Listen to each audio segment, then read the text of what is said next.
الحمد للہ رب العالمین والصلاة والسلام علی نبینا محمد وعلی آلہ وصحبہ اجمعین، اما بعد۔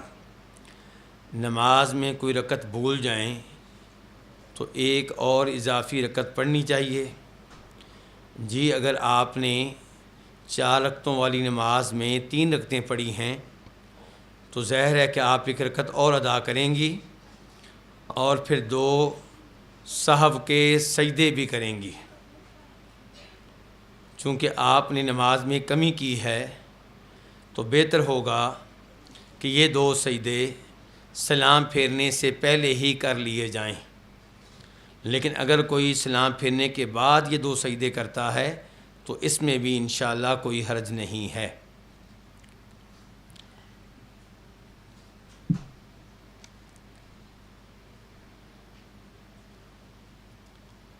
گانے سننے سے قیامت میں کیا سزا ملتی ہے؟ باقاعدہ کوئی سزا تو شاید میں ذکر نہ کر سکوں، لیکن ظاہر ہے کہ یہ گناہ روز قیامت سزا کا سبب بنتے ہیں، لیکن خاص سزا کون سی ہے میں شاید اس کا کوئی جواب نہ دے سکوں۔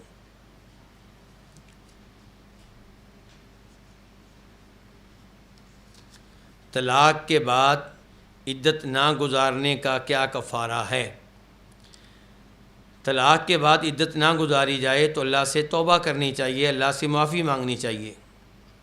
اور یہ بات آپ سب کو معلوم ہونی چاہیے کہ اگر پہلی طلاق ہے تو لڑکی عدت کے ایام کہاں گزارے گی؟ شوہر کے گھر میں گزارے گی۔ شوہر کے گھر سے لڑکی کا جانا غلط ہے، خلاف شریعت ہے، اور لڑکے والوں کا اسے نکالنا بھی غلط ہے اور خلاف شریعت ہے۔ یہ اللہ رب العزت کا صاف صاف فرمان ہے سورہ طلاق میں کہ نہ وہ نکل کر جائیں اور نہ یہ نکالیں، تو عدت کے ایام خاوند کے گھر میں گزارے جائیں گے تاکہ صلح کا امکان پیدا ہو جائے۔ اگر یہ 90 دن وہاں پہ گزارے جائیں تو 90 دن تھوڑے نہیں ہیں، 90 دنوں میں کئی بار صلح کا امکان پیدا ہوگا۔ لیکن اگر یہ لڑکی شریعت کی خلاف ورزی کرتے ہوئے چلی گئی تو صلح کے امکانات بہت کم ہو جائیں گے، اور ویسے بھی اللہ کے حکم کو نظر انداز کیا گیا یہ ایک جرم ہوگا۔ اور عدت اگر بالکل نہ گزاری جائے تو یہ بہت بڑا گناہ ہے، اس کی اللہ سے معافی مانگنی چاہیے۔ نماز آنکھیں بند کر کے پڑھنے سے کوئی گناہ تو نہیں، اس کو معمول نہیں بنانا چاہیے کہ جب بھی نماز پڑھیں آنکھیں بند ہوں۔ ہاں اگر کسی موقع پہ آپ نے نماز شروع کی اور نماز شروع کرنے کے بعد آپ نے محسوس کیا کہ آپ کے سامنے کوئی ایسی چیز ہے جس کی وجہ سے آپ کی توجہ نماز کی بجائے نماز کے علاوہ کسی اور معاملے کی طرف جا رہی ہے، تو اس موقع پہ آپ آنکھیں بند کر لیں تو انشاءاللہ کوئی حرج نہیں ہوگا۔ لیکن اس چیز کو معمول بنا لینا یہ نبی علیہ الصلوۃ والسلام کا طریقہ نہیں ہے۔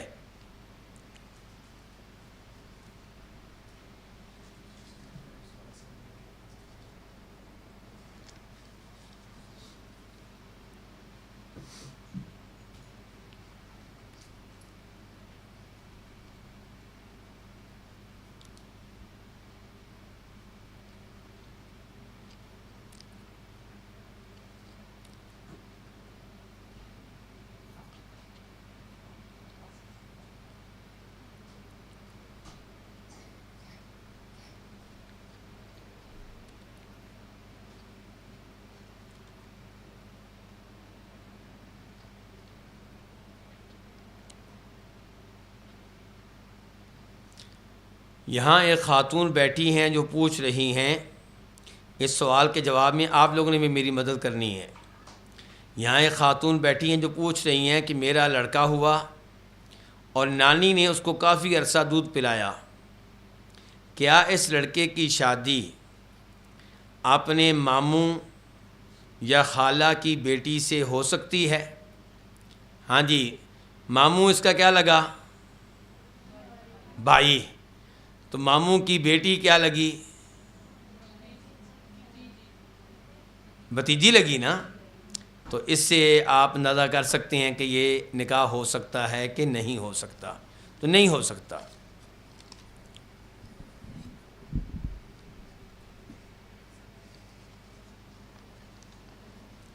نماز میں ہمیں وسوسے کیوں آتے ہیں اور یہ وسوسے نہ آئیں اس کا کیا حل ہے؟ نماز میں وسوسے اس لیے آتے ہیں کہ نماز ایک عبادت ہے. عبادت آپ کس کی کر رہے ہیں؟ اللہ رب العزت کی، اور آپ اللہ کے قریب ہو رہے ہیں. اور ایک ایسا شخص بھی ہے جس کو یہ چیز برداشت نہیں ہے، اسے کیا کہتے ہیں؟ شیطان، ابلیس. تو پھر وہ وسوسے ڈالتا ہے تاکہ آپ کی توجہ نماز سے ہٹ سکے.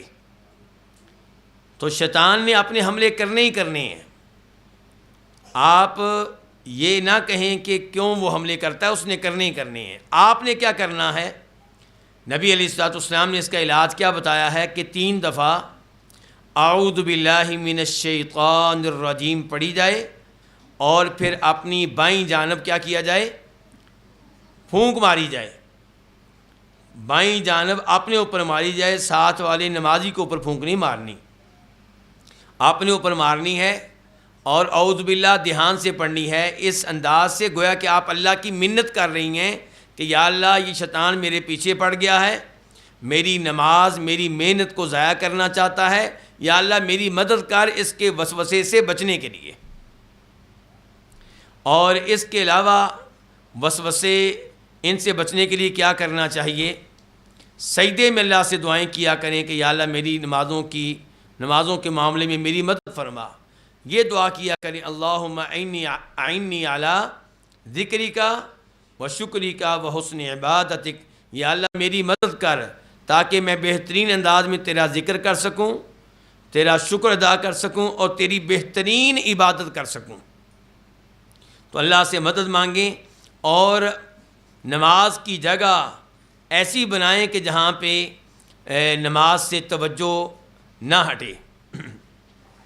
کیا نکاح سے پہلے اپنے منگیتر سے فون پر بات کرنا جائز ہے؟ ضروری بات جو کسی بھی غیر مرد سے کی جا سکتی ہے اس سے بھی کی جا سکتی ہے، لیکن ضرورت سے ہٹ کر گفتگو کرنا، ہنسی مزاح لطیفے کہہ کے، ان چیزوں کی اجازت نہیں ہے، نہ منگیتر کے ساتھ نہ کسی اور غیر مرد کے ساتھ.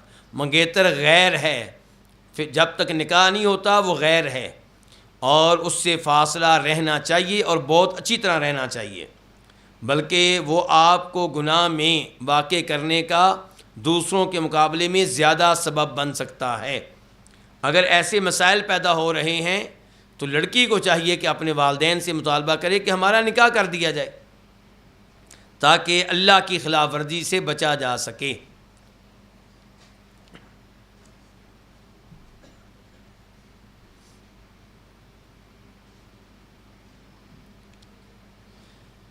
نیل پالش لگانے اور مہندی والا عرق لگانے سے وضو ہو جاتا ہے؟ نیل پوائنٹ لکھا ہوا ہے، کیا لکھا ہوا ہے؟ نہیں، پالش نہیں لگ رہا مجھے.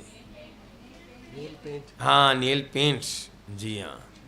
نیل پینٹ لگانے سے ظاہر ہے کہ وضو نہیں ہو سکے گا، کیونکہ اس کا تو اپنا جسم ہے، وہ پانی کو جانے سے روکتا ہے.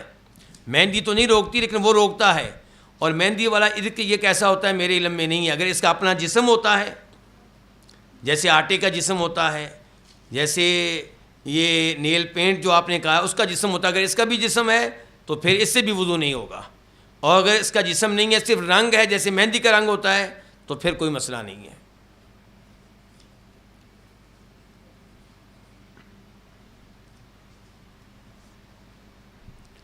وطر اگر رہ جائے تو اگلے دن دوبارہ پڑھنا ضروری ہے؟ دوبارہ پڑھنا؟ پہلی بار پڑھ لیا تھا. وطر اگر رہ جائے تو اگلے دن پڑھنا ضروری ہے. وطر کی دعا کے بغیر وطر ہو جاتا ہے، اگر کسی کو نہیں آتی تو. وطر اگر رہ جائے تو اس کی قضا دینی چاہیے. نبی علیہ الصلوۃ والسلام رات کو کتنی نماز پڑھتے تھے؟ رات کے وقت آپ 11 رکعتیں پڑھتے تھے، یعنی کہ 8 اور تین کیا ہوتے تھے؟ وطر۔ تو آپ علیہ الصلوۃ والسلام کی اگر کبھی نماز رہ جاتی تو آپ دن کے وقت سورج نکلنے کے بعد 12 رکعتیں ادا کیا کرتے تھے۔ کتنی رکعتیں؟ 12۔ تو اگر کوئی رات کو 3 رکعتیں وطر پڑھتا ہے تو وہ دن کے وقت پھر 4 رکعتیں پڑھے گا۔ وطر کی دعا کے بغیر وطر ہو جاتا ہے؟ جی ہو جاتا ہے۔ وطر کی دعا وطر میں ضروری نہیں ہے۔ اگر کسی کو نہیں آتی تو اس کو یاد کرنی چاہیے۔ کب تک اس خیر سے محروم رہے گی؟ جو دعا نبی علیہ الصلوۃ والسلام نے اپنے شہزادے کو سکھائی تھی، جناب حسن کو سکھائی تھی، وہ بڑی شاندار دعا ہے۔ اس کا ترجمہ کبھی پڑھیں آپ تو آپ کو پتہ چلے گا کہ آپ کتنی بڑی خیر سے محروم ہیں اگر آپ کو یہ دعا نہیں آتی تو۔ وہ دعا کون سی ہے بھلا؟ اللہم اہدنی فی من ہدیت۔ تو یہ دعا یاد کریں پہلی فرصت میں۔ کس کتاب میں ملے گی آپ کو؟ حصن المسلم میں۔ حصن المسلم میں آپ کو مل جائے گی۔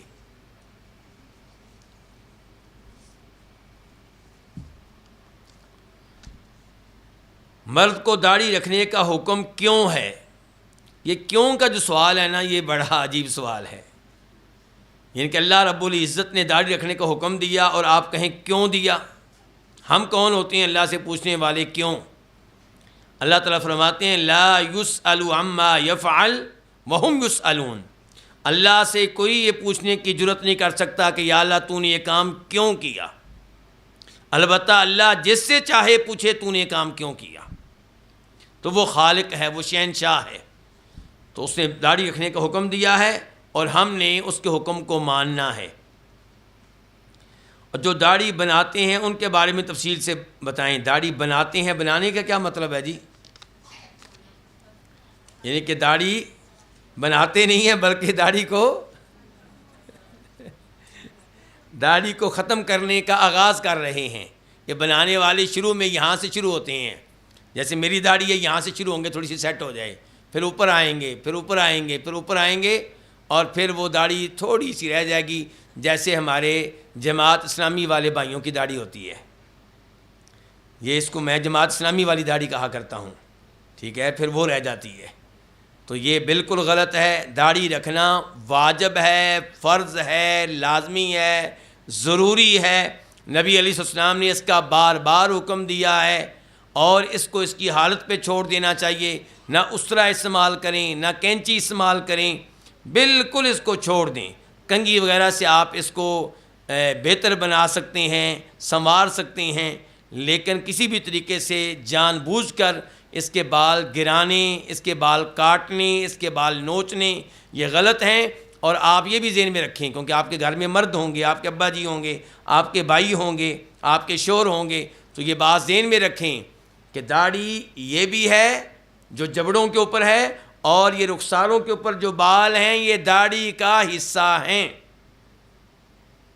کئی عورتوں کا بھی بڑا برا کردار ہوتا ہے خامند کی داڑھی ختم کرنے میں۔ یہ آپ صاف کریں برے لگتے ہیں جی، یہ آپ صاف کریں برے لگتے ہیں، وہ پھر شروع اس کو عادت پڑ جاتی ہے۔ پہلی بات ہے یہ ختم کرنے بھی غلط ہیں، لیکن وہ صرف یہاں تک محدود نہیں رہے گا، وہ آہستہ آہستہ نیچے کو آئے گا، تو یہ غلط ہے۔ اگر عورت یہ کہہ دے کبھی اپنے خامند سے کہ داڑھی آپ کے چہرے پہ بڑی سج رہی ہے، تو کیا خیال ہے وہ کاٹے گا؟ نہیں کاٹے گا۔ اگر خطبہ جمعہ میں اونگ آ جائے یا کوئی درس سنتے آ جائے تو کیا وضو ٹوٹ جاتا ہے؟ اگر آپ بیٹھی ہوئی ہیں اور اونگ رہی ہیں تو انشاءاللہ اس سے وضو نہیں ٹوٹے گا۔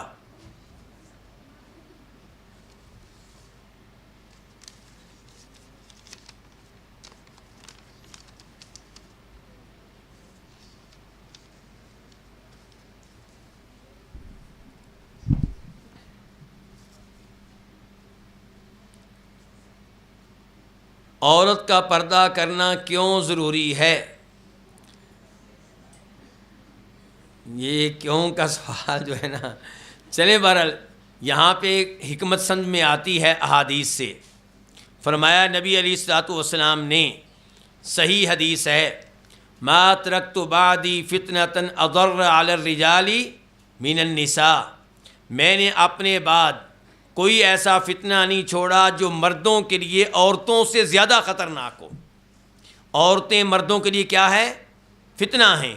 تو مردوں کو عورتوں کے فتنے سے بچانے کے لیے پہلے نمبر پہ یہ بات ذہن میں رکھی جائے کہ عورتوں کی جو مردوں کے دلوں میں کشش ہے وہ بھی کس نے پیدا کی؟ اللہ نے۔ کس نے پیدا کی ہے؟ اللہ نے۔ اب اللہ نے کشش پیدا کرنے کے بعد اسے کہہ دیا کہ ایک عورت کے ساتھ تم شادی کر لو۔ باقی عورتوں کے بارے میں کیا کہا گیا؟ اپنی نگاہیں جھکا کے رکھو، تمہیں کسی عورت کے ساتھ تنہائی میں بیٹھنے کی اجازت نہیں ہے۔ عورت کو بھی کہہ دیا گیا مرد کے ساتھ تنہائی میں، کسی غیر مرد کے ساتھ تنہائی میں بیٹھنے کی اجازت نہیں ہے۔ اور ایسے ہی اس کو کہا گیا کہ تو نے پردہ کرنا ہے۔ تو یہ اللہ تعالیٰ نے پہلے تو کشش ڈالی مرد کے دل میں عورت کی، یہ امتحان ہو رہا ہے، آزمائش ہو رہی ہے، اور اس کے بعد احکام دے دیے۔ دجال آئے گا تو دجال کے پاس کتنی چیزیں ہوں گی؟ آسمان سے کہے گا بارش برساؤ، آسمان بارش برسائے گا۔ زمین سے کہے گا فصل اگاؤ، بنجر زمین فصل اگائے گی۔ تو یہ قدرت اس کو کون دے گا؟ اللہ تعالیٰ دیں گے۔ کس لیے؟ لوگوں کا امتحان۔ دوسری طرف اللہ نے یہ بھی کر دیا کہ اس کی پیشانی پہ کیا لکھا ہوگا؟ کافر۔ اور پہلے خبردار بھی کر دیا اللہ کے نبی علیہ السلام نے، علماء کرام نے۔ تو اب اگر اللہ کی توفیق ہوئی، اللہ کے ساتھ مضبوط تعلق ہوا تو آپ دجال کے فتنے سے بچ جائیں گے، ورنہ فتنے کا شکار ہو جائیں گے۔ تو ایسی عورتیں بھی مردوں کے لیے فتنہ ہیں۔ تو اللہ نے کشش رکھی اور اس کے بعد اللہ تعالیٰ نے احکام بتا دیے کہ کیسے اس فتنے سے بچنا ہے۔ اب جو اس فتنے سے بچنے کی کوشش کرے گا اللہ اس کو بچا لے گا، اور جو اس فتنے میں واقع ہوگا اور ان چیزوں سے دور نہیں رہے گا وہ اس فتنے میں واقع ہو جائے گا۔ عورتوں کو پردہ کرنا چاہیے، اور ساتھ ساتھ یہ بھی ذہن میں رکھیں پردہ وہ کریں جس کو پردہ کہتے ہیں۔ پردہ وہ جس میں 15-20 سال کی لڑکی 60 سال کی نظر آئے، وہ پردہ نہیں جس میں 60 سال کی لڑکی بھی 15 سال کی لڑکی نظر آئے۔ پردہ وہ جو سادہ ہو، موتی اس کے اوپر نہ ہوں، کڑھائی اس کے اوپر نہ ہو، اور ایسی چیزیں نہ ہوں جن کی وجہ سے مردوں کو غلط پیغام ملے۔ پردے کا مطلب یہ ہے کہ عورت نے جو اندرونی خوبصورت قمیض پہنی ہوئی ہے اور خوبصورت لباس پہنا ہوا ہے اس کو مردوں سے چھپایا جائے۔ لیکن ہماری بہنیں کیا کرتی ہیں؟ وہ اوپر سے جو برقع پہنتی ہیں وہ بھی جس میں انتہائی کشش ہو، تو فائدہ کیا ہوا؟ پھر اتار دیں اس کو آپ۔ اور ایسے ہی جو چہرے کا پردہ کرنا ہے، کئی ہماری عورتوں نے پردہ کیا ہوتا ہے اور پردہ کہاں پہنچا ہوتا ہے؟ جہاں پہ میری اینک پہنچی ہوئی ہے۔ پیچھے رہ کیا گیا مجھے یہ بتائیں؟ پیشانی بھی ننگی، یہ بھی ننگا، پیچھے کیا رہ گیا؟ اور آنکھوں میں کیا لگایا ہوتا ہے؟ ساتھ سرما۔ اس سے بہتر ہے کہ آپ نہ اتار دیں اس کو۔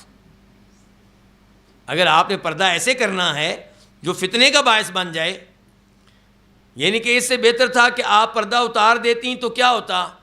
50 عورتیں ہیں تو ان میں سے کوئی 5 فتنے کا سبب بنتی، 10 بن جاتی، باقی 40 شاید فتنے کا سبب نہ بنتی اگر پردہ اتارا ہوتا۔ اب اس انداز سے جو آپ پردہ کرتی ہیں سرما لگا کے اور عجیب و غریب ایسی حرکتیں کر کے، یہ تو آپ ہر عورت ہی فتنہ بن رہی پھر تو یہ غلط پردے کا استعمال ہے۔ پردہ کریں اور صحیح کریں۔ ڈاکٹر فضل اللہ صاحب کی ایک تقریر ہے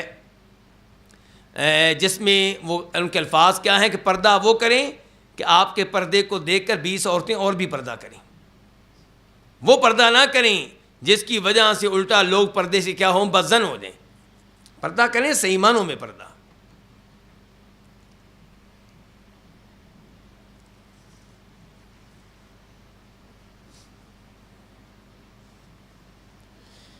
انسان شیطان کے بہکاوے سے کیسے بچ سکتا ہے؟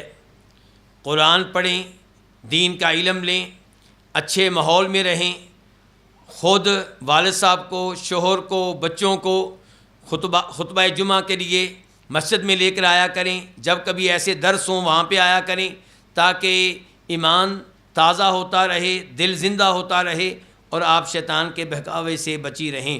وہ تقریریں سنا کریں جن میں جہنم کا تذکرہ ہو، عذاب کا تذکرہ ہو، لیکن صحیح حدیث کی روشنی میں، جھوٹے قصے کہانیاں نہیں۔ میرا چھوٹا بھائی اپنی داڑھی شیو کرتا ہے، متعدد بار سمجھانے کے باوجود۔ ایک بڑی بہن ہونے کے ناطے میرا کیا کردار ہونا چاہیے؟ بس آپ بار بار کہتی رہیں، بار بار سمجھاتی رہیں کبھی غصے کے انداز میں، کبھی پیار سے، کبھی بھائی کو کسی کی تقریر سنائیں، کبھی کوئی حدیث سنائیں، کبھی کوئی ایت سنائیں، کبھی جہنم کی باتیں کریں، کبھی جنت کی باتیں کریں، مختلف اسالیب کے ذریعے اس کو تبدیل کرنے کی کوشش کرتی رہیں، ہمت نہ ہاریں۔ عورت کا انجینئر یا ڈاکٹر وغیرہ بننے کا شرعی حکم کیا ہے؟ جی عورتوں کو انجینئر ڈاکٹر بننا چاہیے، کیونکہ یہ نہ بنی تو ملک ترقی کیسے کرے گا؟ کیوں جی؟ اور بچے پالنے کے لیے، گھر چلانے کے لیے کیا کریں جی؟ مرد ہائر کر لیں، اس کے لیے کیا کر لیں؟ ان کو یہ کام دے دیں اور خود وہ کام سنبھال لیں، پھر ملک کیا کرے گا؟ پھر ملک ترقی کرے گا۔ میرا مشورہ اتنی عمر گزارنے کے بعد اب یہ ہے کہ لڑکی کو اسکول کی مناسب تعلیم دی جائے، میٹرک ایف اے، اس میں اس کی بیس اچھی ہو، تاکہ اگر مزید پڑھنا ہے تو گھر میں بیٹھ کے پڑھ سکے۔ ان یونیورسٹیوں کا ماحول بہت خراب ہے۔ اس کے بعد کیا کرے؟ مدرسے کی تعلیم لے، عالمہ بنے، حافظہ بنے، قاریہ بنے، اور اللہ کے کلام کی تلاوت کرے، اور لوگوں کو، بچوں کو، عورتوں کو اللہ کے کلام کی تلاوت سکھائے، اور قبر میں جانے والی بنے، قبر میں اس کی زندگی کامیاب ہو جائے۔ قبر میں یہ سوال بالکل نہیں ہوگا کہ آپ انجینئر کیوں نہیں بنی تھیں، آپ پائلٹ کیوں نہیں بنی تھیں، اتنے جہاز پی آئی اے کے کھڑے رہے، آپ نے کیوں نہیں چلائے، وہ آپ کا انتظار کرتے رہے، ایسا کوئی سوال نہیں ہوگا۔ اپنی قبر میں جانے کی تیاری کرنی چاہیے۔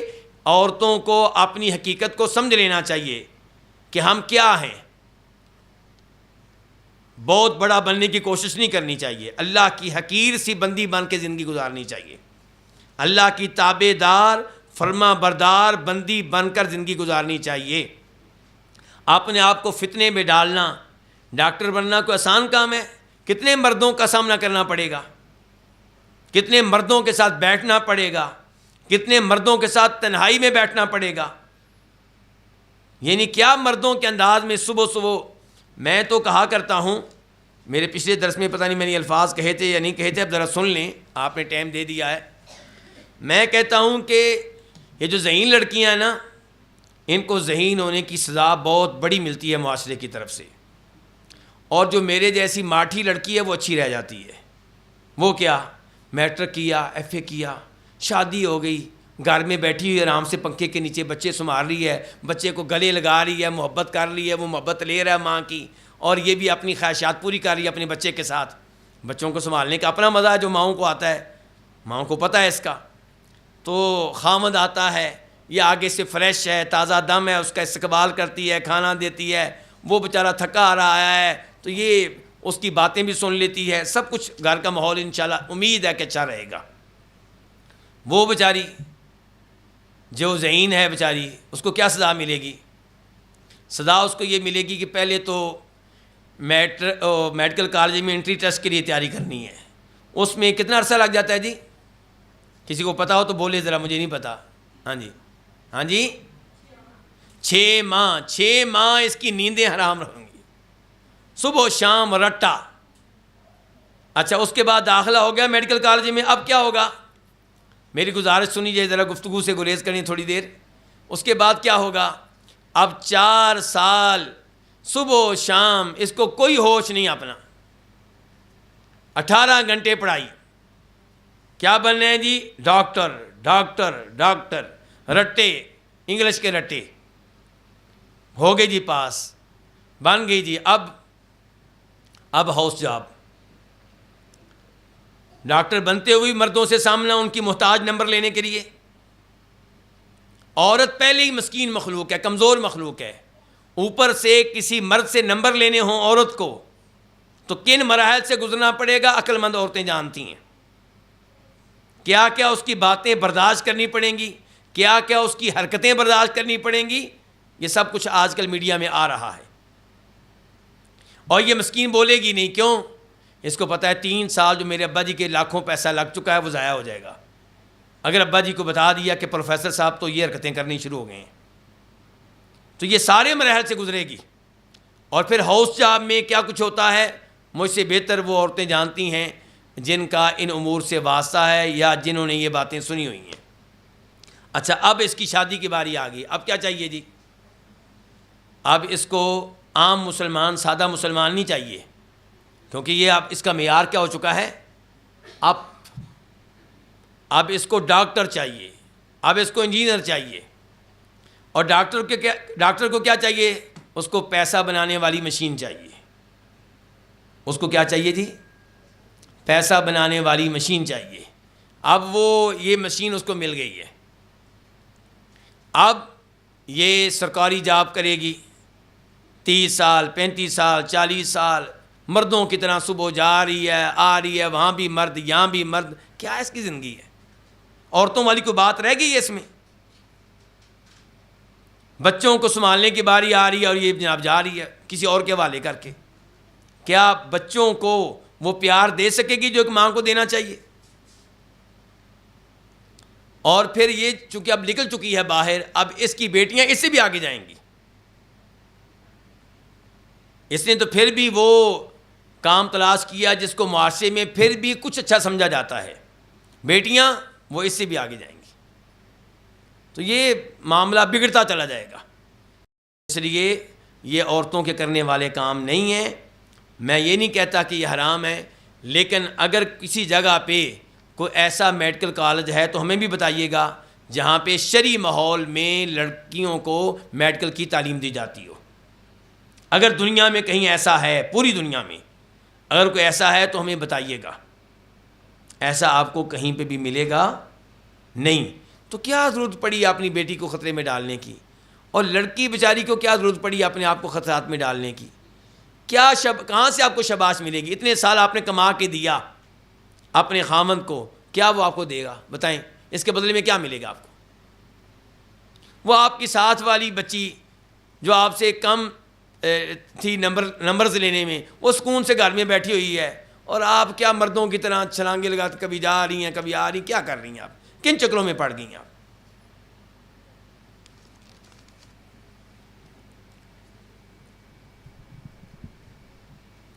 مسجد نبی میں جب یہ مسئلہ بیان کیا کرتا تھا، آپ کے ایک جو ذہن میں بات آ رہی ہوگی تو میں اس کا جواب ابھی سے دے دوں، تو لوگ مجھے لکھ کر بھیجتے تھے کہ اچھا اگر آپ کی بیگم، آپ کی بیٹی کو کوئی لیڈی ڈاکٹر کی ضرورت پڑ گئی تو پھر کیا کریں گے؟ تو آپ میرا جواب سن لیں دھیان سے۔ میں کہا کرتا تھا پہلی بات تو یہ ہے کہ میری بات کتنی کو بچیاں مان لیں گی؟ بڑی لیڈی ڈاکٹر بن رہی ہیں، میڈیکل کالج میں اگر 30 لڑکے ہوتے ہیں تو 70 کون ہوتی ہیں؟ لڑکیاں۔ تو اس لیے بڑی لیڈی ڈاکٹر ختم نہیں ہوں گی، بڑی ہیں، پریشان نہیں ہونا آپ نے، آپ بس اپنی بیٹی کو بچائیں، باقی لیڈی ڈاکٹر بہت مل جائیں گی۔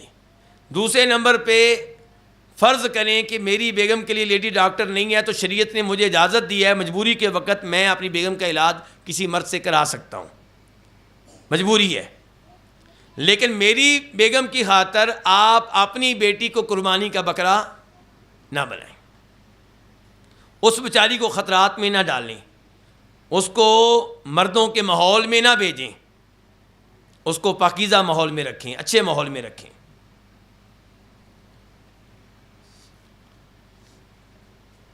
طلاق کے بعد اس شخص سے نکاح کر سکتے ہیں جس نے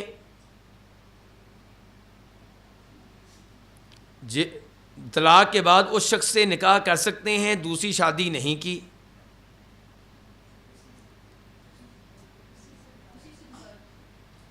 اچھا اسی شخص سے، اچھا طلاق کے بعد اسی شخص سے نکاح کر سکتے ہیں جی، اگر پہلی طلاق ہے اور عدت ختم ہو گئی ہے، سال کے بعد 2 سال کے بعد دوبارہ حالات بہتر ہو رہے ہیں تو اس سے نکاح کیا جا سکتا ہے، لیکن نکاح تبھی ہوگا جب لڑکی کا باپ راضی ہوگا، اس کا ولی راضی ہوگا، تو بہرحال نکاح وہاں پہ کرنا اچھی بات ہے، بلکہ اللہ تعالیٰ نے تو قرآن میں کہا ہے کہ فَلَا تَعْضُلُوهُنَّ أَن يَنكِحْنَ أَزْوَاجَهُنَّ إِذَا تَرَاضَوْا بَيْنَهُم بِالْمَعْرُوفِ۔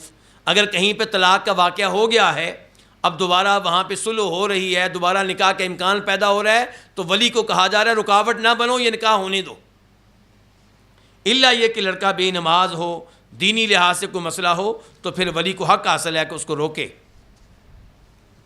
کیا عورتیں قبرستان جا سکتی ہیں اپنے پیاروں کے لیے دعا کرنے کے لیے؟ جی عورتیں کبھی کبھار جا سکتی ہیں، مردوں کی طرح کثرت سے جانے کی ان کو ترغیب نہیں دی گئی، بلکہ کثرت سے جانا ممنوع ہے، کبھی کبھی جا سکتی ہیں۔ شرط یہ ہے کہ شریعت کی خلاف ورزی کرنے والی نہ ہوں، وہاں جا کے ماتم نہ کریں، نوحہ نہ کریں، رخسار نہ پیٹیں، شریعت کے آداب کا خیال رکھتے ہوئے اپنے پیاروں کے لیے دعا کریں اور عبرت حاصل کریں، تو کبھی کبھار جانے میں کوئی حرج نہیں ہے۔ شیخ ایک اور چیز کو لا دیں، ایسی کوئی کتاب بھی لا دیں جس کے نیچے میں رکھتا جاؤں۔ چلیں یہ ابھی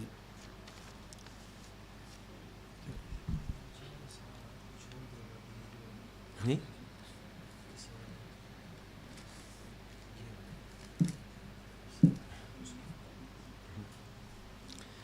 کچھ خواتین کہتی ہیں ہمارے شوہر کام نہیں کرتے، اس لیے ہم کام کرتی ہیں، شوہر نشہ کرتے ہیں، ایسی خواتین کے لیے کیا حکم ہے؟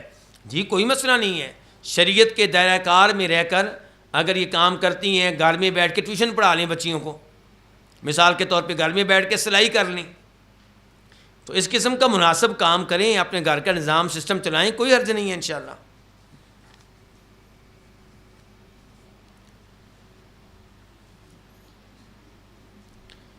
اولاد نہیں ہے، کافی عرصہ ہو گیا ہے، کیا ورد کریں، کیا پڑھیں دعاؤں میں؟ ربی حب لی من الصالحین، ابراہیم علیہ السلام والی دعا کریں، اور اس کے علاوہ چونکہ آپ کی یہ پریشانی ہے، بہت بڑی پریشانی ہے یقیناً، تو آپ یہ دعا پڑھیں، لا الہ الا انت سبحانک انی کنت من الظالمین، اور کثرت سے پڑھیں، سجدے میں پڑھیں، رو رو کر پڑھیں، تہجد کے ٹائم پڑھیں، انشاءاللہ اللہ دعائیں سننے والا ہے۔ ہمارے نبی علیہ السلام فرماتے ہیں کہ جس نے وہ دعا کی جو مصری والے نبی نے کی تھی، وہ کون سی دعا ہے؟ لا الہ الا انت سبحانک انی کنت من الظالمین، تو اللہ تعالیٰ اس کی دعا کو قبول کریں گے، یہ گارنٹی ہمارے نبی دے رہے ہیں جناب محمد صلی اللہ علیہ وسلم۔ بس دعائیں توجہ سے کی جائیں، دھیان سے کی جائیں، اللہ پہ یقین رکھیں، اللہ انشاءاللہ اولاد دینے والا ہے۔ فرض کریں آپ نے 20 سال دعائیں کی، 30 سال دعائیں کی، آپ کو اولاد نہیں ملی، تو پھر بھی آپ نے کوئی نقصان اپنا نہیں کیا، 20-30 سال کی دعائیں عبادت بن کر روز قیامت آپ کے سامنے آ جائیں گی۔ ہو سکتا ہے کسی کے لیے اولاد مفید نہ ہو، اللہ اس لیے اس کو اولاد نہ دے رہے ہوں، اللہ تعالیٰ کے ساتھ حسن ظن رکھیں، اللہ تعالیٰ کے ساتھ بدگمانی نہ کریں کہ اللہ مجھے اولاد نہیں دے رہے، سب کو دے دی ہے۔ آپ یہ یقین رکھیں کہ اس میں بھی اللہ کا آپ کے ساتھ خیر کا ارادہ ہے۔ سیدہ عائشہ کے پاس کتنے بیٹے تھے؟ یہ بچیاں بتائیں گی، کیوں بیٹا کتنے ہیں؟ وہ پیچھے جو بچی بیٹھی ہے، آپ بیٹا جو پردے کے بغیر چھوٹی بچی بیٹھی ہے، سیدہ عائشہ کے کتنے بچے تھے؟ وہ پیچھے بچی آخری بچی، بیٹا آپ بتائیں۔ ہاں جی، تو کوئی آپ ان کی اولاد نہیں تھی، تو کیا آپ سمجھتی ہیں کہ وہ بد نصیب تھیں؟ نہیں، ایسی کوئی بات نہیں ہے، اولاد اللہ دے دے تو الحمدللہ، اچھی تربیت کریں، اولاد اللہ نہ دے پھر بھی الحمدللہ، اللہ پہ راضی رہیں، اور یاد رکھیں آپ جس کے پاس بیٹھ جائیں، ہر آدمی کسی نہ کسی بڑی پریشانی میں مبتلا ہے۔ آپ یہ نہ سمجھا کریں کہ سب خوش ہیں، ایک میں ہی پریشان ہوں۔ آزمائشیں، مصیبتیں اللہ تعالیٰ سب پہ بھیجتے رہتے ہیں، کسی کی پریشانی کیا ہے، کسی کی پریشانی کیا ہے۔ جامعہ سلفیہ اسلام آباد میں ہمارے پاس ایک بچی پڑھتی ہے، وہ بیچاری گھر میں بالکل اکیلی ہے، کوئی بھائی نہیں ہے، کوئی بہن بھی نہیں ہے، تو اس نے کوئی مسئلہ پوچھا تو میں نے اس کو حوصلہ دیا اور پوچھا کہ آپ لوگوں نے کوئی کہیں سے بیٹا لے کر اس کو پالا نہیں ہے؟ کہنے لگی نہیں، وہ افسوس کے انداز میں کہہ رہی تھی۔ میں نے کہا بہت اچھا کیا کہ آپ نے یہ کام نہیں کیا، اس کے اپنے مسائل ہوتے ہیں، بعد میں پردے کے مسائل بنتے ہیں، وراثت کے مسائل بنتے ہیں۔ تو وہ کہنے لگی شیخ صاحب گھر کی تنہائی جو ہے نا وہ کھاتی ہے، تنہائی کی وجہ سے بڑی پریشانی رہتی ہے، اور تقریباً رونا شروع ہو گئی۔ تو میں نے اس کو بتایا کہ آپ کے اسی جامعہ سلفیہ میں ایک لڑکی ہے جو میری بیگم سے کہتی ہے کہ میرا گھر جانے کو دل اس لیے نہیں چاہتا کہ اتنے بہن بھائی ہیں، کوئی ادھر رو رہا ہے، کوئی ادھر رو رہا ہے، کوئی ادھر شور شرابہ ہے، کوئی ادھر شور شرابہ ہے۔ تو میں نے کہا کوئی بھی اپنی حالت پہ راضی نہیں ہے۔ تو اس لیے آپ خوش رہیں، آپ اللہ تعالیٰ کی ان نعمتوں کی طرف دیکھیں جو اللہ نے آپ کو دی ہیں، کسی اور کو نہیں دی۔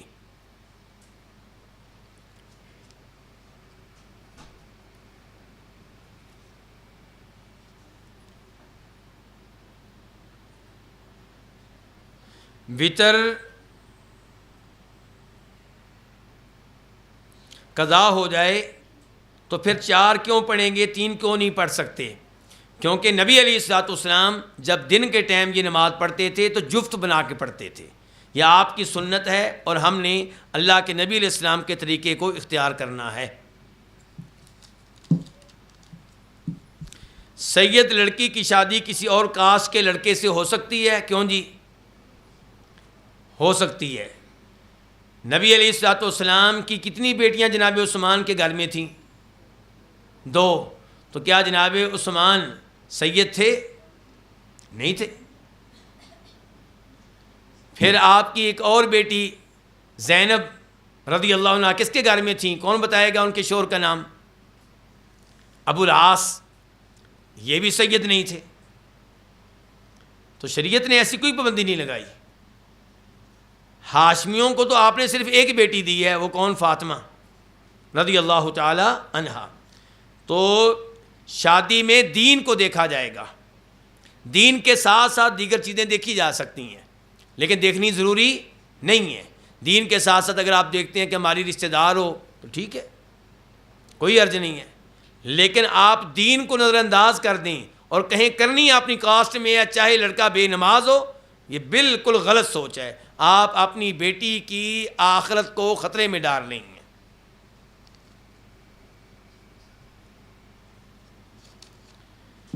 کیا نامحرم سے تعلیم حاصل کی جا سکتی ہے؟ براہ راست جائز ہے۔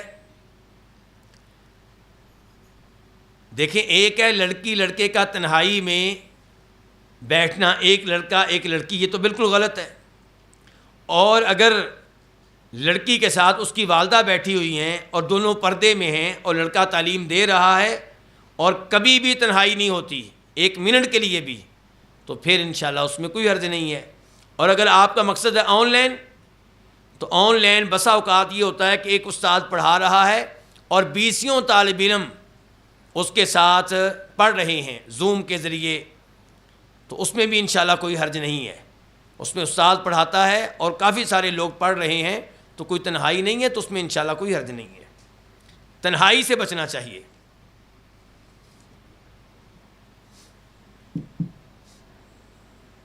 ہماری عبادت کیسے قبول ہو؟ آپ کی عبادت انشاءاللہ قبول ہوگی جب اس میں 2 چیزیں پائی جائیں۔ ایک یہ کہ وہ عبادت اللہ تعالیٰ کے لیے کریں، اخلاص ہو۔ دوسرے نمبر پہ طریقہ عبادت وہ ہو جو نبی علیہ الصلوۃ والسلام نے بتایا ہے، تو انشاءاللہ اللہ تعالیٰ عبادات کو قبول کرنے والے ہیں۔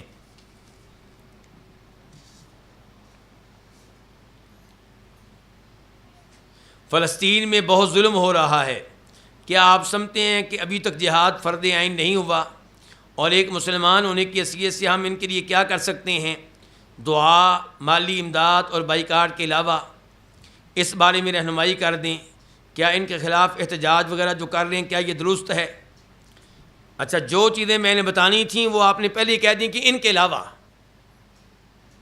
ان کے کیا کرنا چاہیے؟ ان کے لیے دعا کریں۔ ہم تو دعا بھی نہیں کر رہے ان کے لیے، ہم احتجاج کرنے کے لیے تیار ہیں، لیکن دعا جیسے کرنی چاہیے وہ کرنے کے لیے تیار کون ہے؟ ہم میں سے جو تہجد کے ٹائم روزانہ اٹھ کے اللہ کے سامنے رو رو کر ان کے لیے دعا کرتا ہو روزانہ؟ کیونکہ قتل تو روزانہ ہو رہے ہیں، شہید تو روزانہ ہو رہے ہیں، لیکن اس کے اوپر کوئی توجہ نہیں ہوگی۔ ایسے ہی مالی امداد ہے دوسرے نمبر پہ۔ باقی رہ گیا جو احتجاج ہے، احتجاج مسلمان ملک میں رہ کے اپنے مسلمان بھائیوں کا راستہ بند کر دینا، ان کے کاروبار کو نقصان پہنچانا، یہ کوئی عقل مندی نہیں ہے۔ باقی رہا کہ جہاد فرض عین ہوا یا نہیں ہوا، جہاد فرض عین تب ہوگا جب مسلمان آپ کا حکمران اس کا اعلان کرے گا، اور جہاد کوئی ایسی چیز نہیں ہے جو پرائیویٹ کی جا سکے۔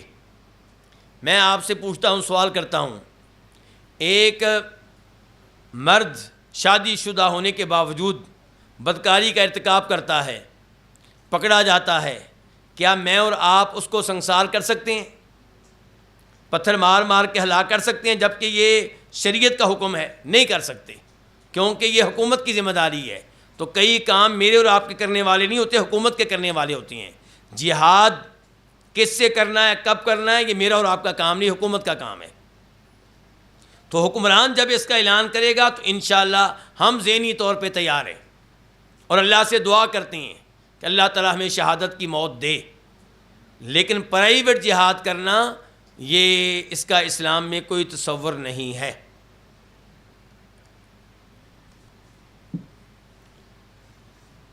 البتہ اس کے لیے حکمرانوں سے رابطہ قائم کرنا چاہیے، یعنی کہ حکمرانوں سے بات چیت کی جائے، ان سے مذاکرات کیے جائیں، ان کو قائل کیا جائے اس امر کے لیے، تو اس میں کوئی حرج نہیں ہے۔ عورت کا مسجد میں جانا لازمی ہے؟ نہیں، لازمی تو نہیں ہے، لیکن بہتر یہ ہے کہ عورت جائے خطبات جمعہ کے لیے، تاکہ عورت کو بھی خوراک مل سکے۔ کون سی؟ دینی خوراک، روحانی خوراک، اس کا دل بھی زندہ ہو سکے، اس کا ایمان بھی تازہ ہو سکے۔ عورت مسجد میں جا کے نماز پڑھ سکتی ہے؟ بالکل پڑھ سکتی ہے۔ نبی علیہ السلام کے زمانے میں عورتیں مسجد میں جا کے نماز پڑھا کرتی تھیں، اور آپ نے ارشاد فرمایا، صحیح مسلم کی حدیث ہے، لا تمنعوا اماء اللہ مساجد اللہ، اللہ کی بندیوں کو مسجد میں آنے سے مت روکو۔ اسرائیلی پروڈکٹ کے استعمال کے بارے میں بتا دیں۔ اگر یقین ہے، یقین سنی سنائی باتیں نہیں، اگر یقین ہے کہ کوئی ایسی پیداوار ہے جو یہودیوں کی ہے اور اس کا فائدہ یہودیوں کو ہو رہا ہے اور اس کا پیسہ مسلمانوں کے خلاف استعمال ہو رہا ہے ظلم و زیادتی کرنے میں، تو وہاں پہ بائیکاٹ کرنے میں کوئی حرج نہیں۔ لیکن صحیح بات یہ ہے کہ اس مسئلے میں بھی ہم حکومت کے محتاج ہیں۔ حکومت ہمیں صحیح معنوں میں تحقیق کر کے بتائے گی کہ یہ چیز یہودی جو ہیں وہ بناتے ہیں، اور اس میں سے وہ پیسہ دیتے ہیں اپنی فوج کو جو مسلمانوں کے خلاف استعمال ہوتا ہے۔ ورنہ میں بیٹھے بیٹھے کوئی چند کمپنیوں کا اعلان کر دوں، چند کا آپ اعلان کر دیں، اور پیچھے کوئی تحقیق نہ ہو، تو یہ چیز کھیل تماشا بن جاتی ہے، اور اس طرح کئی مسلمان تاجروں کا نقصان ہو رہا ہے۔ مثال کے طور پہ میں نے کوئی فرنچائز لے رکھی ہے اور آپ میرے مخالف تاجر ہیں، آپ نے اعلان کر دیا جناب اس کے پیچھے اسرائیل ہے، لوگوں نے بائیکاٹ شروع کر دیا، میرے کاروبار کا بیڑا غرق ہو گیا۔ تو اس طرح کی حرکتیں نہیں کرنی چاہیے۔ منظم حکومت اس کے پیچھے ہو، حکومت بتائے، حکومت اعلان کرے، تو پھر یہ کام چلے گا۔ ورنہ کیا ہے، ہر 2 سال کے بعد مسلمان چند چیزوں کا بائیکاٹ کرتے ہیں، پھر ان کا استعمال شروع کر دیتے ہیں، پھر چند سالوں بعد بائیکاٹ کرتے ہیں۔ وہ کافر بھی ہنستے ہوں گے، مسکراتے ہوں گے کہ انہوں نے کیا کھیل تماشا بنایا ہوا ہے۔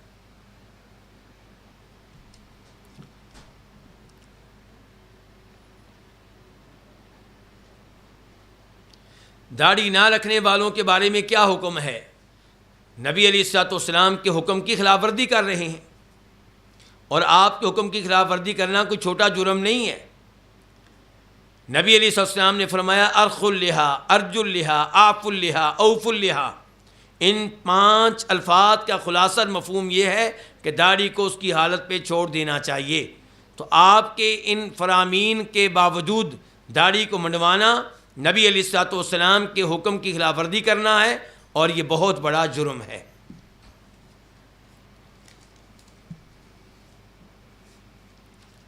عورت پر خاوند کی اطاعت کس قدر ضروری ہے؟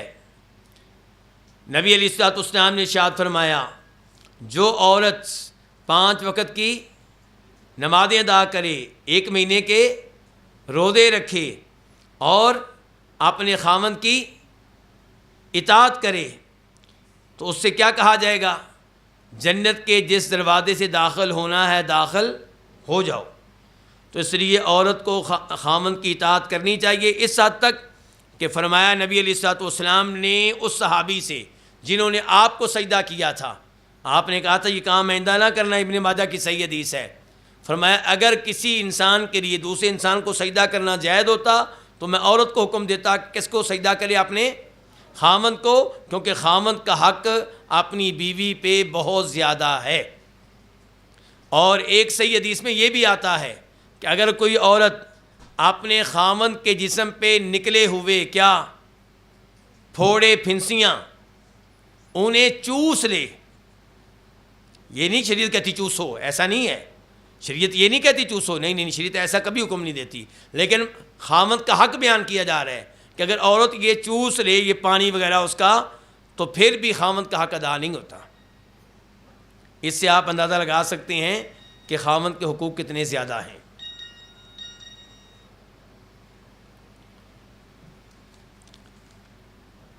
یہ بھائی کا سوال یہ ہے، بھائی کا یا بہن کا، کہ عورت کے پاس موجود زیور کی زکوٰۃ کس پہ فرض ہے، اس عورت پہ یا اس کے خاوند پہ؟ اگر زیورات کی مالک کون ہے؟ عورت، تو زکوٰۃ عورت کے ذمے ہے. خاوند اس کے ساتھ تعاون کر سکتا ہے، خاوند اس کی طرف سے زکوٰۃ ادا کر سکتا ہے. لیکن خاوند ادا نہ کرے تو ذمہ داری کس کی ہے؟ عورت کی ہے. اور اگر وہ زیورات جو عورت نے پہنے ہوئے ہیں ان کا مالک خاوند ہے، عورت کو شادی پہ پہننے کے لیے دیے گئے، مالک نہیں بنایا گیا، تو پھر زکوٰۃ کس کے ذمے ہے؟ خاوند کے ذمے. جو مالک ہے وہی زکوٰۃ دے گا. اور میں تو کہا کرتا ہوں کہ اگر ہم زکوٰۃ کے نظام کی پابندی کریں تو یہ مسئلہ بھی طے ہو جائے گا شادی کے 1 سال کے بعد کہ زیورات کس کے ہیں. کیونکہ عام طور پہ یہ کام گول مول ہی رہتا ہے. یہ واضح تب ہوتا ہے جب کیا ہو جاتی ہے؟ طلاق. اس سے پہلے کوئی پتہ نہیں چلتا کہ یہ زیورات جو اس کو پہنائے گئے ہیں اس کی مالک یہ ہے کہ خاوند ہے. تو اگر زکوٰۃ ادا کی جائے تو پتہ چل جائے گا. بیوی کہے ہاں جی بتائیں جی اب اس کی مالک میں ہوں تو میں زکوٰۃ ادا کروں، اگر آپ مالک ہیں تو پھر آپ ادا کریں، تو معاملہ حل ہو جائے گا.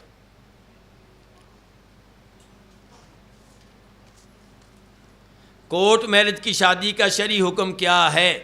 نبی علیہ الصلوۃ والسلام ارشاد فرماتے ہیں، صحیح حدیث ہے، کہ جو عورت نکاح کرے اور نکاح ولی کے بغیر ہو تو ایسا نکاح شریعت کے لحاظ سے کوئی نکاح نہیں ہے. کیا عورت پر ساس سسر کی خدمت لازم ہے؟ کیوں جی، کیا جواب ہے اس کا؟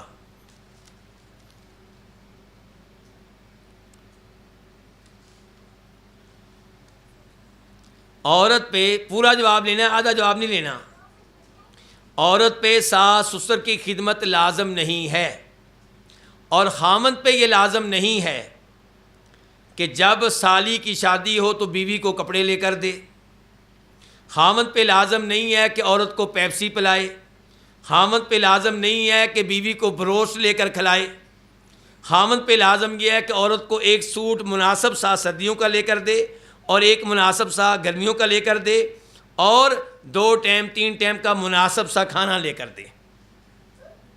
اگر واجب کا کھیل کھیلنا ہے تو پھر واجب ایسے ہے. ٹھیک ہو گیا جی. لیکن ادھر کیا کہتے ہیں، تو بڑا ظالم ہے، میری بہن کی شادی ہو رہی ہے، میں کیا منہ دکھاؤں گی، میری فلاں بہن اتنے کپڑے لے کر آئے گی، یہ تحائف لے کر آئے گی، میں خالی ہاتھ جاؤں گی. ٹھیک ہے جی، وہاں پہ یہ کہتی ہیں. تو اگر آپ یہ چاہتی ہیں کہ خاوند آپ کے ساتھ نیکی کرے اور آپ کے ساتھ ان امور میں بھی تعاون کرے جو اس کے اوپر واجب نہیں ہے، تو آپ بھی اس کے ساتھ تعاون کرے ان امور میں جو آپ پہ واجب نہیں ہے. اور خاوند پھر یہ بھی کہہ سکتا ہے، ذرا یہ بات دھیان سے سننے والی ہے، ٹھیک ہے میری ماں اور میرے والد صاحب کی خدمت تمہارے اوپر واجب نہیں ہے، ٹھیک ہے تم عیاشی کرو، اور میں ایک اور شادی کر رہا ہوں تاکہ یہ دوسری لڑکی آ کے میرے والدین کی کیا کرے؟ خدمت کرے. اور تیسری بات یہ بھی کہی جا سکتی ہے کیا کہ ٹھیک ہے تو میرے والد صاحب کی خدمت نہیں کرتی، تیرے اوپر واجب نہیں، میرے اوپر واجب ہے. پھر میں کیا کروں گا؟ میں ڈبل جاب نہیں کروں گا. میری ایک جاب جو ہے 20,000 روپے کی، 20,000 روپے میں گزارا کرو، اور باقی جو جاب میں دوسری کرتا ہوں وہ چھوڑ کے میں والدین کی خدمت خود کروں گا. پھر 20,000 روپے پہ کیا کرنا ہے؟ گزارا کرنا ہے. پھر ایسے مطالبات نہیں کرنے جو 20,000 روپے میں پوری نہ ہو سکتے. تو کہنے کا مطلب یہ ہے کہ لڑکی کو اپنی ساس کی خدمت کرنی چاہیے، اپنے سسر کی خدمت کرنی چاہیے، ان کو والدین کا درجہ دینا چاہیے. اور لڑکے کو بھی چاہیے کہ جب وہ دیکھے کہ میری بیوی میرے والدین کی خدمت کر رہی ہے جو اس کے اوپر واجب نہیں ہے، اسے جزاک اللہ کہے، اس کا شکریہ ادا کرے، اس کے بدلے میں کوئی تحفہ لے کر دے اور اس کی قدر کرے اس معاملے میں.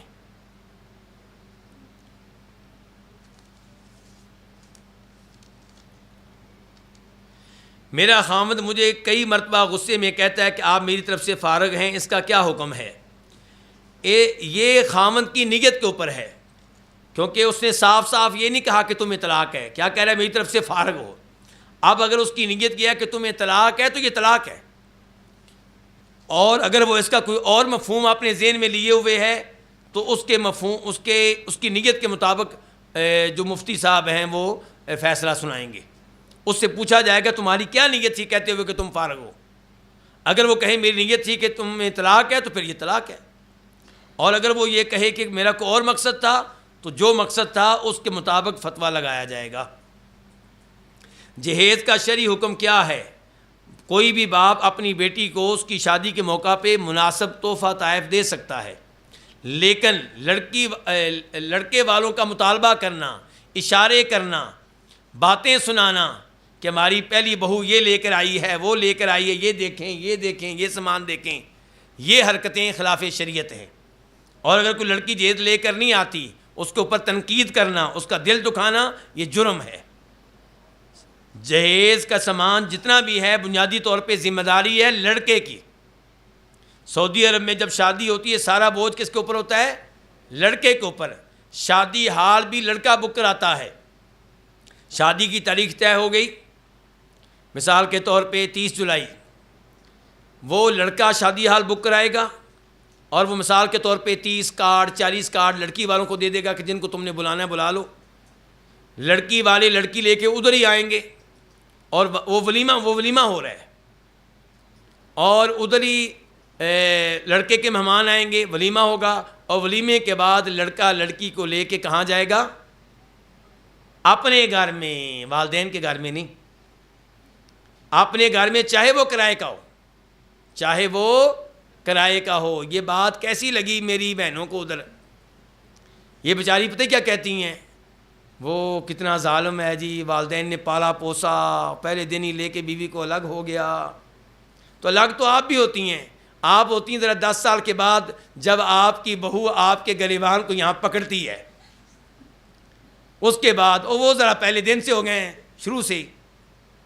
دیکھیں سعودیہ کا طریقہ بہت اچھا ہے، صحابہ کرام کی سیرت پڑھیں تو لگتا ہے ان کا بھی یہی طریقہ تھا کہ لڑکا شادی کر کے اپنی بیوی کو لے کے الگ ہو جائے، دوسرا شادی کر کے وہ بھی الگ ہو جائے، چھوٹا بچہ والدین کے ساتھ رہے۔ یہ کیا کہتے ہیں جی میری ماں اتنے کام کرتی ہے، اتنے بچوں کو سنبھالتی ہے تو یہ پہلے دن ہی الگ ہو گئی ہے۔ بھائی یہ جو الگ ہو گئی ہے وہ ان بچوں کی ماں نہیں ہے، تو ماں ہے۔ یہ جو 15-20 تمہارے بیٹے ہیں ان کو سنبھالنا یہ پہلی بہو کی ذمہ داری نہیں ہے۔ چند دن خوشی کے اسے بھی گزارنے دیں۔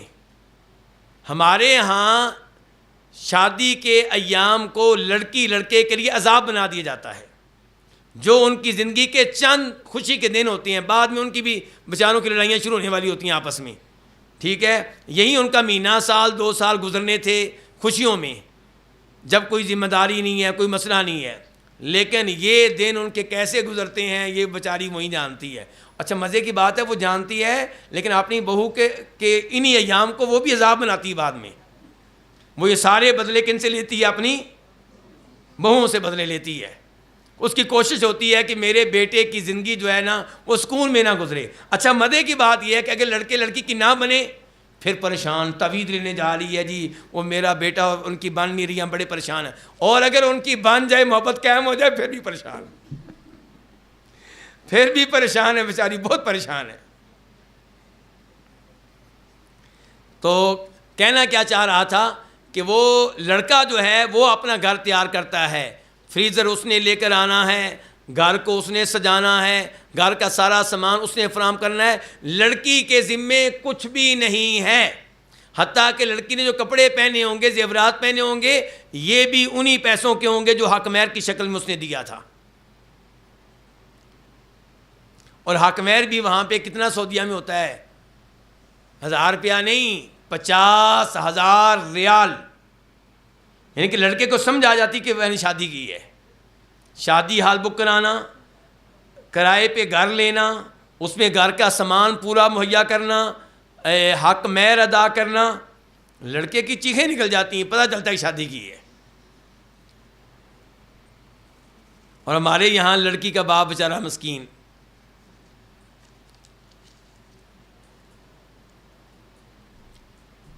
کیا اگر لڑکی کے والدین خوشی سے یا بغیر مطالبے کے، اب میں تھوڑی سی یہ بھی وضاحت کر دوں کہ لڑکا وہاں پہ سعودیہ میں الگ ہو جاتا ہے نا، اس کے بعد وہ دعوتیں کرتا رہتا ہے مسلسل، کس کی؟ اپنے والدین کی، اپنے بھائیوں کی۔ چھٹی کا دن آتا ہے، کبھی اس بھائی کے گھر میں سب کی دعوت ہو رہی ہے، کبھی اس بھائی کے گھر میں دعوت ہو رہی ہے، ساتھ والدین بھی سب آتے ہیں، جن کی دعوتیں کرتے ہیں ایک دوسرے کی، پیار و محبت کی زندگی گزارتے ہیں، کوئی ٹینشن نہیں ہوتی ان کو بالکل کسی قسم کی۔ کیا اگر لڑکی کے والدین خوشی سے یا بغیر مطالبے کے شادی کے موقع پر کچھ سامان دینا چاہیں تو جائز ہے انشاءاللہ، لیکن اس کی نمائش نہ کریں، نمائش نہ کریں، اور باقی لڑکیوں کی شادی کو مشکل بنانے میں اپنا کردار ادا نہ کریں۔ چلیں جی، الحمدللہ سارے سوالات اپنے اختتام کو پہنچے۔ اللہ تعالیٰ آپ سب کو جزائے خیر دے کہ آپ لوگوں نے اپنا قیمتی وقت دیا۔ اللہ تعالیٰ آپ لوگوں کے علم و عمل میں برکتیں ڈالے۔ مجھے بڑی خوشی ہوئی کہ ماشاءاللہ آپ یہ دورہ کر رہی ہیں، یہ کورس کر رہی ہیں، اسی طرح دین کے لیے وقت نکالتی رہا کریں۔ پھر سوال آ گیا جی، اعلان ہے جی، سوال نہیں ہے، پریشان نہ ہوں، یہ اعلان ہے۔ بچوں اور بچیوں کے لیے سمر کیمپ کا آغاز کیا جا رہا ہے 22 جولائی سے 31 جولائی تک۔ یہ کیا نام ہے اس پروگرام کا؟ انڈرسٹینڈ قرآن کے نام سے 2 گروپس پر مشتمل ہے۔ 6 سال سے 11 سال تک ایک گروپ، اور 12 سال سے 20 سال تک دوسرا گروپ۔ رجسٹریشن کہاں ہوگی شیخ صاحب؟ باہر ریسیپشن پہ ہوگی، فارم، ہاں وہاں سے فارم لے سکتے ہیں آپ۔ چلیں جی، اپنے بچوں کو بھی ایسے ہی اس کورس میں بھیجیں جیسے آپ خود آتی رہی ہیں۔ اللہ تعالیٰ آپ سب کچھ جزائے خیر دے، اور جو بچیاں آتی رہی ہیں وہ اپنے بھائیوں کو اب بھیجیں، جو مائیں آتی رہی ہیں اپنے بیٹوں کو بھیجیں، جو بچیاں آتی رہی ہیں اپنے بھائیوں کو بھیجیں۔ اللہ رب العزت ہم سب کو اسی طرح شوق کے ساتھ قرآن و حدیث کا علم سیکھنے کی توفیق عنایت فرمائے۔ وصلی اللہ تعالی علی نبینا محمد وعلی آلہ وصحبہ اجمعین۔